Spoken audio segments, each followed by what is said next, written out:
One of the most important tasks in our lives is to design and create exactly what we want to see in the world. Equally as important is understanding that all great things start out as something ordinary. And something that you create is only as good as the process that makes it.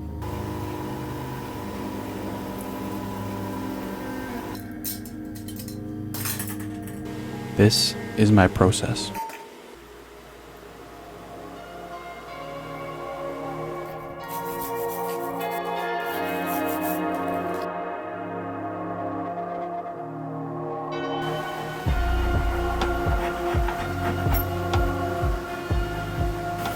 To clean up any imperfections, I use a mixture of metal files, sandpaper, and diamond files.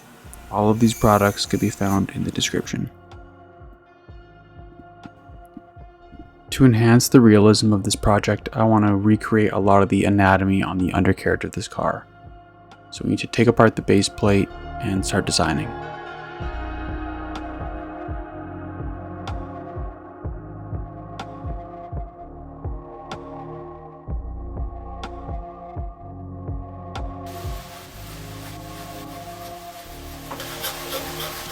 I was able to find an STL file online for these exact wheels for this project.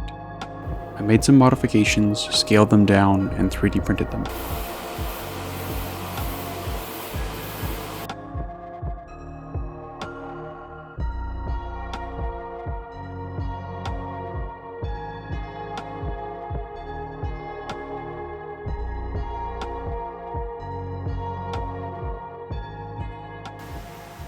As much as I love 3D printing and 3D design, there's something special about scratch building. But there's something about the imperfect hand of man that creates a true piece of art.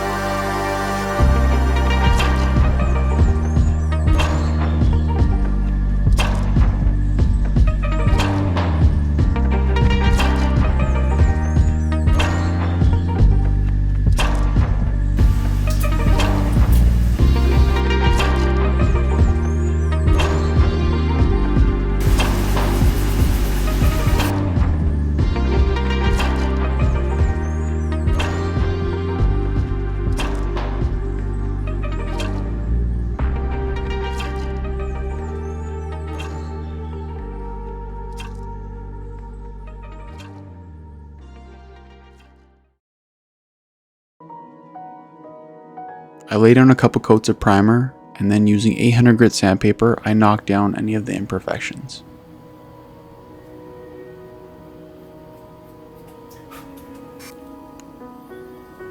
I went to the auto body supply store and got some code Z77. This GT3RS never came in Oslo blue, so this was a paint to sample option, making it one of the only, if not the only, 991.2 GT3RS in this color in the world.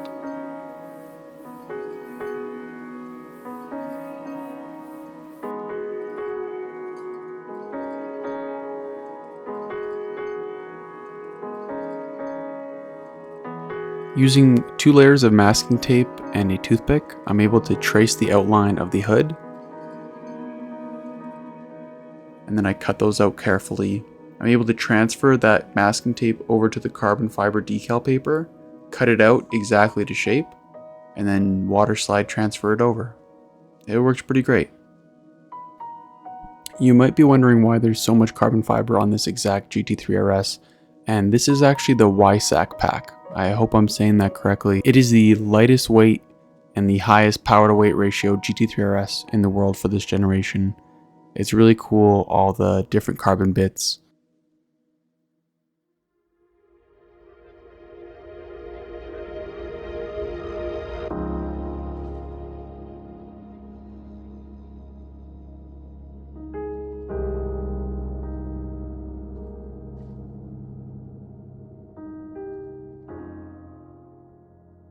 On my computer, I'm able to replicate each and every decal required for this build, including the taillights, side decals, and even the license plates.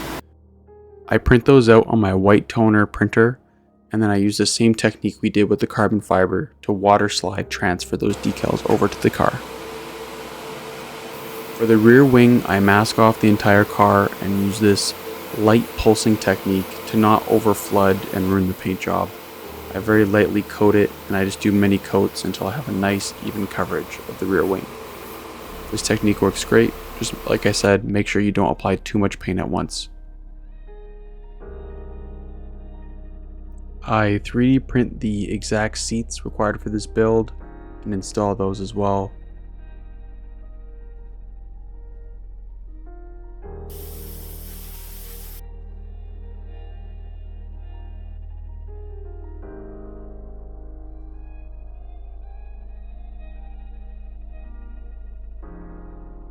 I like to wet sand the glass using 2000 grit sandpaper.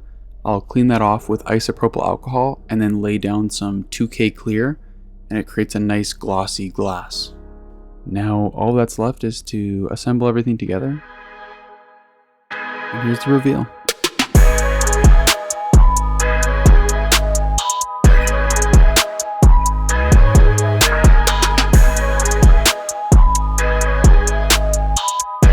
This was in fact not the end. 2 weeks before his son's birthday, I get an email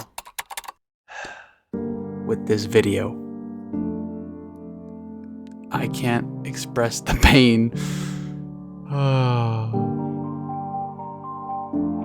All that work